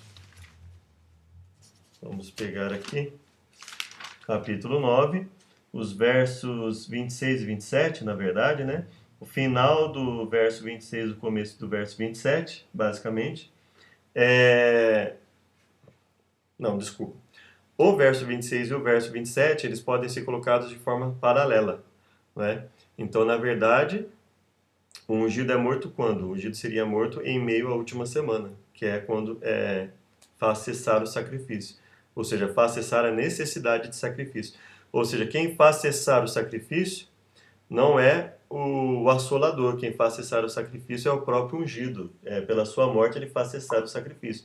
Essa é a interpretação que nós damos, colocando o verso 26 e o verso 27 de forma paralela.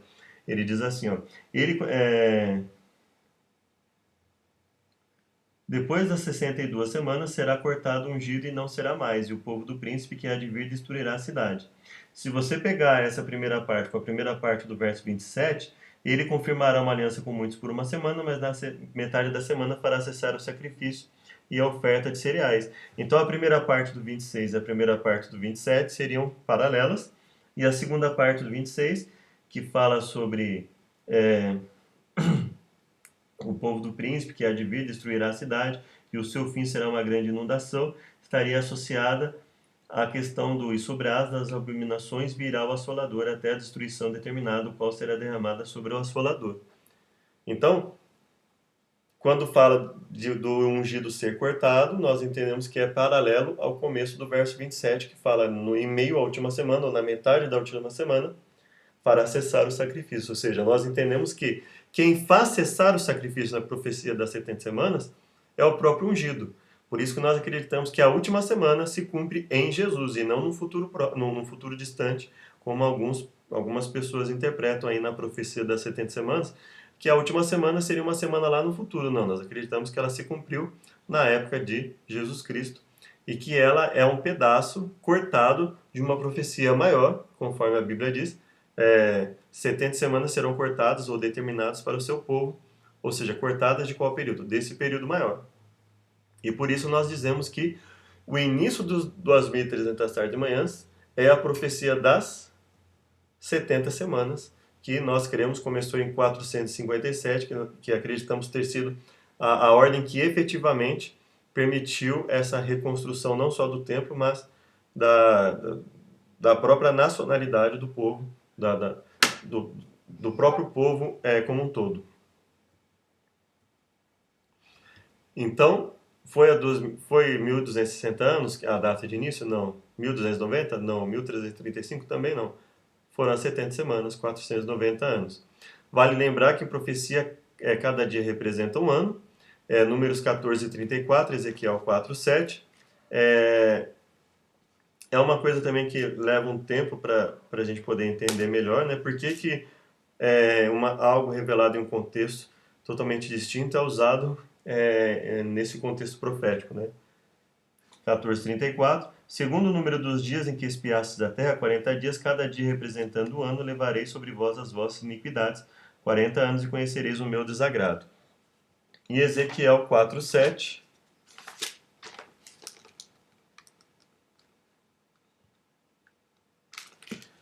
Ezequiel 4:7. Dirigirás o teu rosto para o cerco de Jerusalém, com o teu braço descoberto, e profetizas. Opa, é isso mesmo. Ezequiel 4:7. Profetizarás contra ela, e porei sobre ti cordas para que não voltes a um lado para o outro.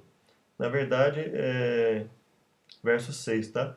Quando tiveres cumprido esses, tornar-te-ás a deitar sobre o teu lado direito, e levantarás e levarás a maldade da casa de Judá 40 dias. Um dia te dei por cada ano. Então veja que nós temos aqui dia representando o ano em números de uma forma e em Ezequiel 4:6 de uma forma inversa, né? Lá para cada dia que eles teriam que passar no deserto, eles passariam um ano. Aqui, para cada ano, eles levariam a maldade de Judá 40. Para cada ano, eles levariam um dia a maldade, né? Então, porque ele fala, né? Levarás a maldade da casa de Judá 40 dias, um dia te dei para cada ano. Ou seja, nos dois momentos, ele se referindo a dias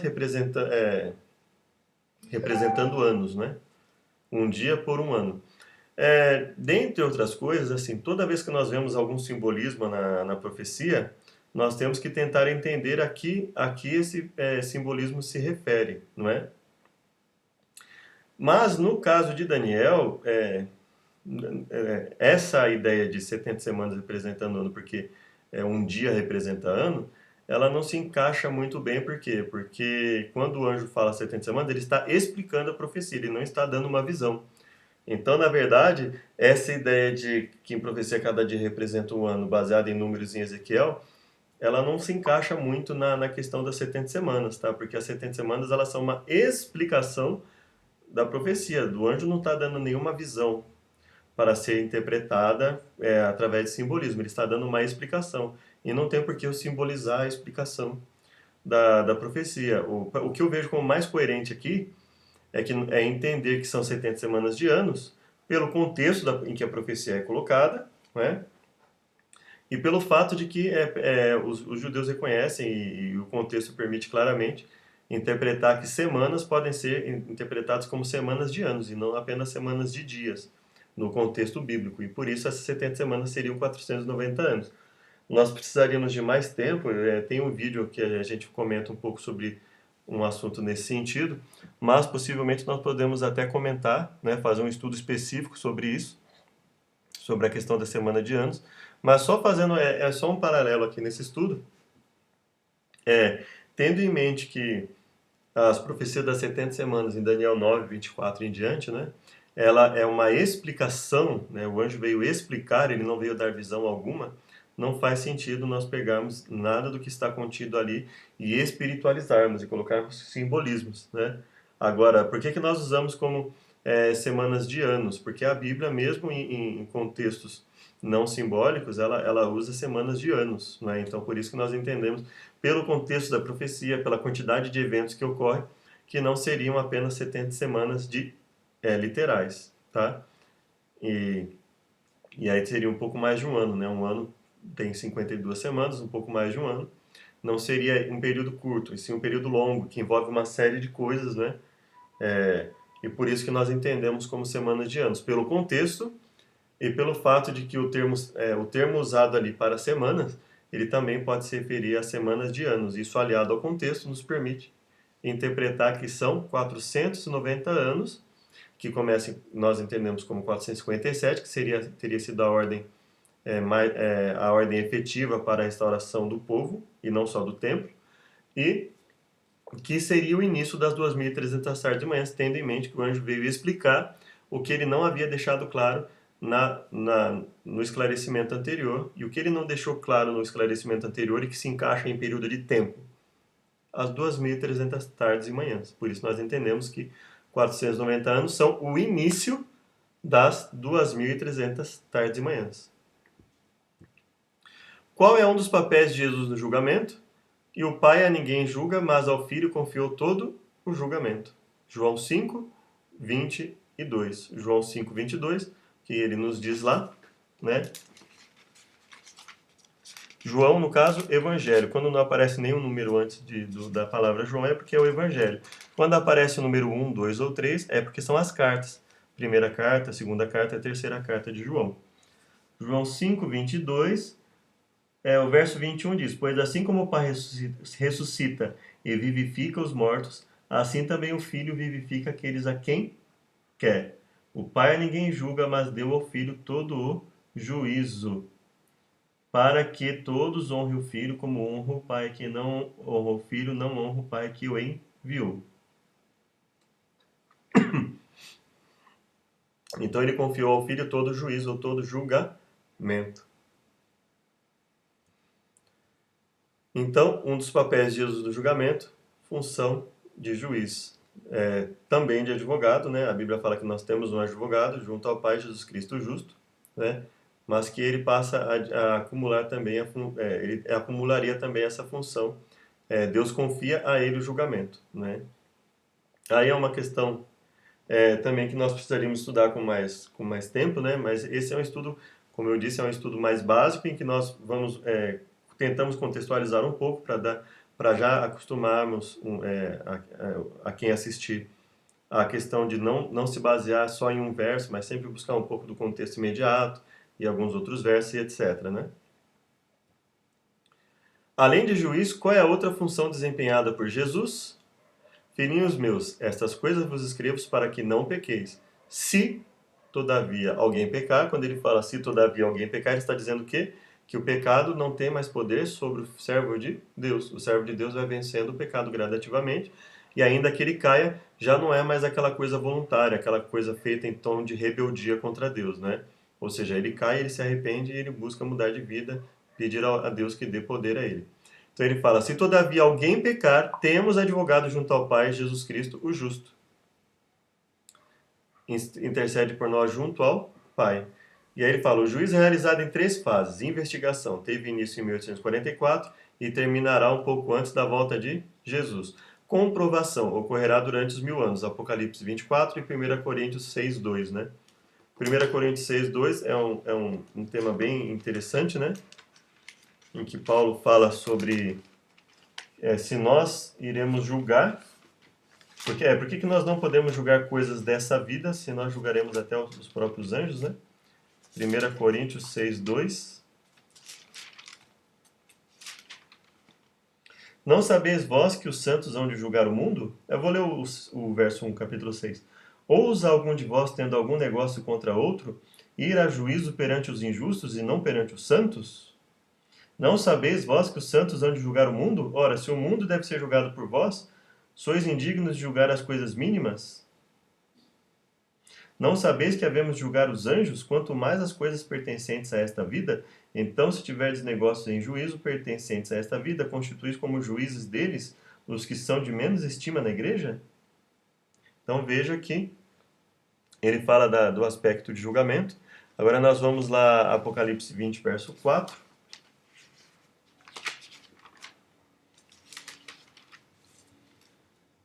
Vi também tronos, e aos que se assentaram sobre eles foi dado o poder de julgar, e vi as almas daqueles que foram degolados por causa do testemunho de Jesus e pela palavra de Deus, que não adoraram a besta nem a sua imagem, e não receberam o sinal na testa nem nas mãos. Reviveram e reinaram com Cristo durante 1000 anos.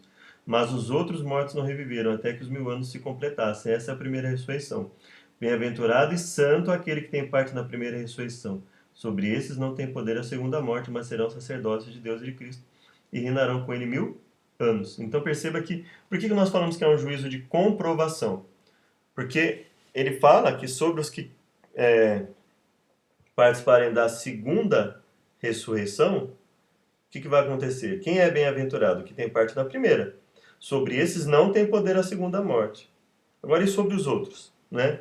Sobre os outros que... Os outros são bem-aventurados? Não. Os que participam da ressurreição que virá posterior ao milênio, veja só.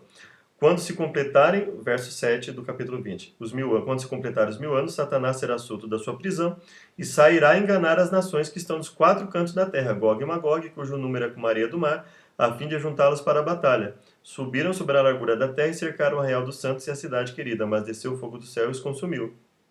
E o diabo que os enganava foi lançado no lago de fogo e enxofre, onde estão a besta e o falso profeta. De dia e de noite serão atormentados para todos sempre.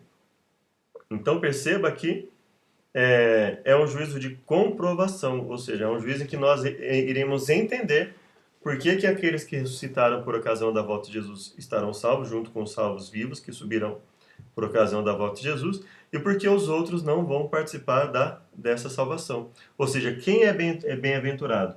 O que tem parte na primeira ressurreição. Sobre esses não tem poder a segunda morte. Ou seja, quem não participa da primeira ressurreição, então, tem poder sobre eles a segunda morte.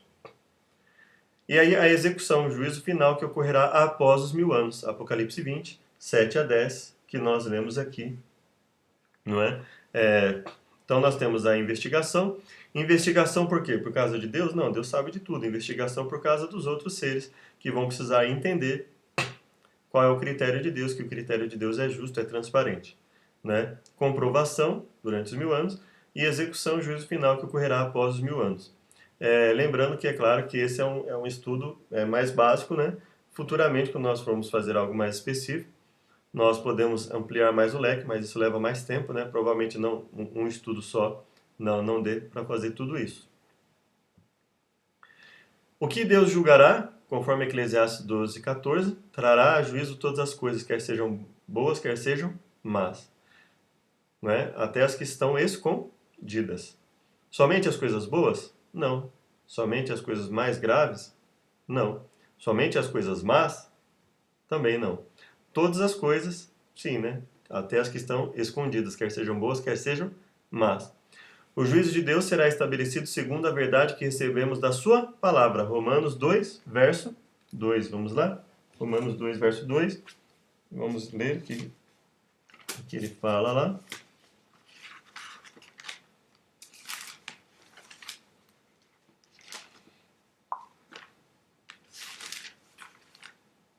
Romanos 2, verso 2. Vou ler o 1 também, tá? Para a gente ter o hábito de contextualizar um pouco mais os versos. Portanto, és inexcusável quando julgas, ó homem, que quem quer que sejas, pois te condenas a ti mesmo naquilo em que julgas o outro. Por quê? Olha por que ele estava dizendo que aquele que julga se condena. Porque tu que julgas fazes o mesmo. Então ele está se contradizendo no que diz respeito a quando acontece alguma coisa, você tem uma demanda, você vai pedir para que os de fora julguem ao invés de os de dentro julgar. Ele está dizendo que quem se condena não é pelo julgamento em si, não é por julgar o evento e verificar quem está certo e quem está errado numa demanda. Não é isso que ele está falando. Ele está falando sobre o julgamento hipócrita, o julgamento sem as premissas divinas, sem as premissas da palavra de Deus. E é principalmente aquele o quê? Que julga-se e faz a mesma coisa, aquele que julga de forma hipócrita, ou seja, aquele que condena uma pessoa, mas na verdade ele mesmo não quer mudar de vida. Bem sabemos que o juízo de Deus é segundo a verdade, sobre os que tais coisas fazem. Tu, homem, que julgas os que fazem tais coisas, pensas que fazendo-as tu escaparás ao juízo de Deus? Então Paulo não está dizendo que não há um juízo, pelo contrário, existe o juízo de Deus realmente. Mas você acha que porque você está tomando uma posição de julgamento em relação a outra pessoa, você vai escapar do juízo de Deus fazendo as mesmas coisas? Ou desprezas tuas riquezas de sua bondade, tolerância, de Deus no caso, né? E paciência, ignorando que a bondade de Deus te leva ao arrependimento? Mas segundo a tua dureza e coração impenitente, entesouras ira para ti no dia da ira e da manifestação do juízo de Deus. Deus recompensará cada um segundo as suas obras. Dará a vida eterna aos que com perseverança em fazer o bem, procuram glória, honra e corrupção, glória de Deus e não glória própria. Honra e incorrupção.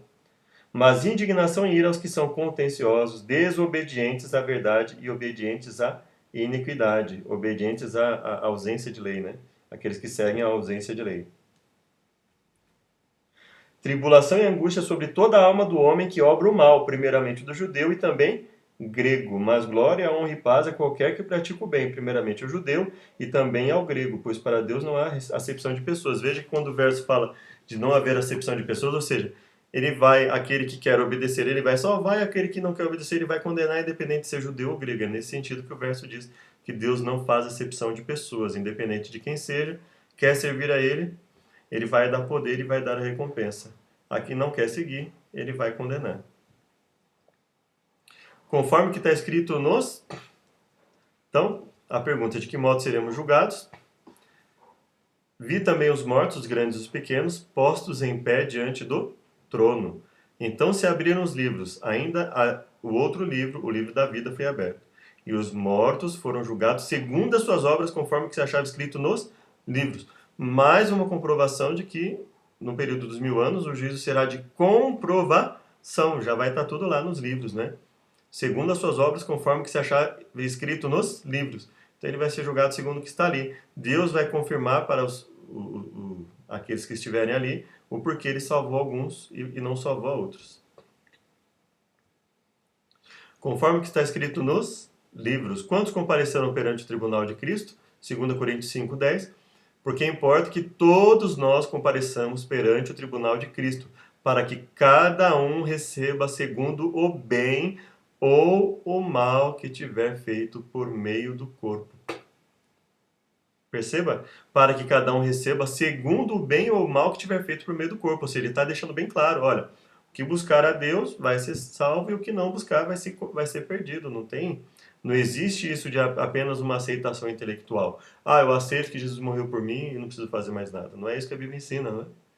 E o juízo vai estar baseado nisso. Aquele que, pela fé, permite que Deus trabalhe no processo de mudança para que obedeça a Deus, e aquele que rejeita a Deus em ato de rebeldia.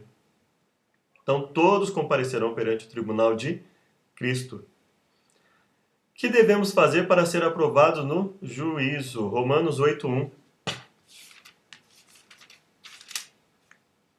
Portanto, agora nenhuma condenação há para os que estão em Cristo Jesus, que não andam segundo a carne, mas segundo o Espírito, porque a lei do Espírito de vida em Cristo Jesus livrou-me da lei do pecado e da morte. Perceba?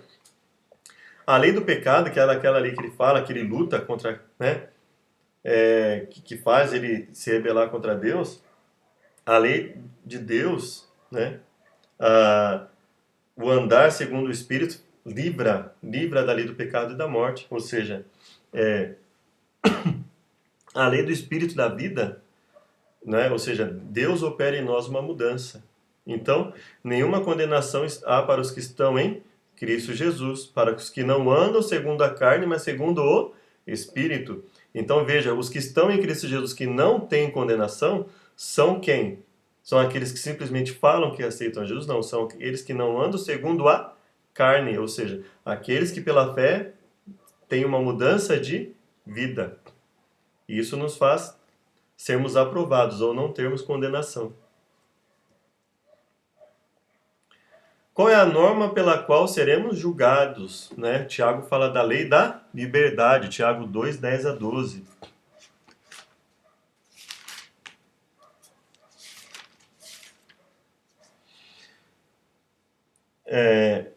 Pois qualquer que guardar toda a lei, mas tropeçar em um só ponto, torna-se culpado de todos. Pois aquele que disse não adulterarás, também disse não matarás. Ora, se não adulteras, mas matas, torna-te transgressor da lei. Por que Tiago diria isso se já não havia mais lei? Claro que havia uma lei, percebe? E uma lei escrita. Falai de tal maneira e de tal maneira procedei, como aqueles que hão de ser julgados pela lei da liberdade, porque o juízo será sem misericórdia com aquele que não usou de misericórdia. A misericórdia triunfa sobre o juízo. Meus irmãos, que proveito há se alguém disser que tem fé e não tiver obras? Pode essa fé salvá-lo? Se o irmão ou irmã estiverem nus e tiverem falta de mantimento cotidiano, e algum de vós lhes disser, ide em paz, aquentai-vos e fartai-vos, mas não lhes derdes as coisas necessárias para o corpo, que proveito há nisso? Assim também a fé, se não tiver obras, é morta em si mesma. Mas dirá alguém, tu tens fé, eu tenho obras. Mostra-me então a tua fé sem as tuas obras, e eu te mostrarei a minha fé pelas minhas obras. Crês tu que Deus é um só? Ah, fazes bem. Os demônios também creem e estremecem. Mas queres saber, ó homem insensato, que a fé sem obras é inútil? Percebe que ele deixa bem claro, a fé sem obras é inútil, é morta em si mesma. Ou seja, não é fé verdadeira, né? Então, qual é a norma pela qual seremos julgados? E lá em Eclesiastes nós já lemos, né? De tudo que se tem dito, a súmula é: teme a Deus e guarde seus mandamentos, porque esse é o dever de todo homem, porque Deus é de trazer a juízo, né? Todas as obras, até as que estão escondidas, quer sejam boas, quer sejam más. Pois qualquer que guarda a lei, como nós lemos, né? Toda a lei, mas tropeça em um só ponto, se torna culpado de todos. Porquanto aquele que diz: não adulterarás, também ordenou: não matarás. Ora, se não adulteras, porém matas, tornas-te transgressor da lei. Falar de tal maneira e de tal maneira proceder. Ora, mas ele está dizendo que nós teremos que ser perfeitos? Ou ele está falando, se referindo ao pecado voluntário, aquele pecado de rebeldia, né? Então, o texto, se você olhar o texto tendo o contexto bíblico em mente, ele estaria falando do que aqui? Da rebeldia, não é? Ou seja, se você busca obedecer a alguns mandamentos, mas se rebela contra outros, então aquela sua obediência não está valendo de nada. Ou seja, que nós temos que ter a lei em estima toda a lei em estima, e buscar obedecer. Naquilo que falharmos, não em ato de rebeldia, mesmo em ato de rebeldia, se nos arrependermos, porque se não nos arrependermos, estaremos perdidos, mas mesmo em ato de rebeldia, se nos arrependermos, buscarmos a Deus. E aí nós lemos, né, Eclesiastes. Então a norma, seremos julgados pela lei da liberdade. Recapitulação. Após sua ascensão, Cristo foi atuar no santuário do céu. Né? Isso nós estudamos em Hebreus, já tínhamos estudado no estudo anterior. Aí, especificamente, Jesus teria começado seu ministério no lugar santo, né? Ainda que ele não, por ser sumo sacerdote, ele não tem limitação de lugar santo e santíssimo. A profecia que revela a data do juízo é a das 2.300 tardes e manhãs. A partir de 1844, Cristo, além de intercessor, atua como juiz. As 3 fases do juízo são: investigativo, comprovação, execução. Deus vai julgar todas as coisas. Todos nós compareceremos perante o tribunal de Cristo. Não há nenhuma condenação para aqueles que estão em Cristo e guardam seus mandamentos. Lembre que o verso não termina. Nenhuma condenação há para os que estão em Cristo Jesus. Ele fala o quê? Os que não andam segundo a carne, mas segundo o Espírito. Ou seja, não há condenação para o homem para o ser humano, homem, mulher, criança, idoso, jovem, espiritual, que vive conforme a palavra de Deus. Compromisso de fé. Desejo obedecer à palavra de Deus e aos seus mandamentos. Aceito Jesus como meu Salvador e constituo meu advogado pessoal. Espero que você aceite, não é? Só ver aqui se eu não pulei nenhum. Ah, tá, é isso mesmo. Ele tem vários em um só. Próximo estudo. A nação israelita, para a nação, né, israelita, foram dadas diversas leis, algumas das quais se cumpriram em Cristo e perderam seu valor para os dias de hoje. Para todos que pretendem se tornar cidadãos da pátria celestial, também foi estabelecida a lei da liberdade. A Bíblia descreve essas leis. Então nós vamos tratar aí sobre a questão de leis, né? Como a Bíblia trata a questão de lei, né? Será que é tudo igual? Será que Deus estabeleceu para Israel que quando Jesus morresse, estabeleceu lá nas escrituras hebraicas e através de Paulo, né, que quando ele morresse não precisaria mais obedecer a nada, ou que não precisaria mais de lei escrita, né? Ah, porque a letra mata, né? Então, nós temos que entender esses versos, nós temos que entender todo esse contexto, e uma das coisas é entender um pouco a questão das leis, né? A Bíblia descreve essas leis, e nós vamos estudar um pouco no próximo estudo alguma coisa, sempre lembrando que é um estudo inicial, contato inicial, que a gente tenta rechear um pouco com algumas coisas, tentar clarear um pouco mais as coisas. Esperamos que seja útil, que Deus nos abençoe a todos. Uma boa semana.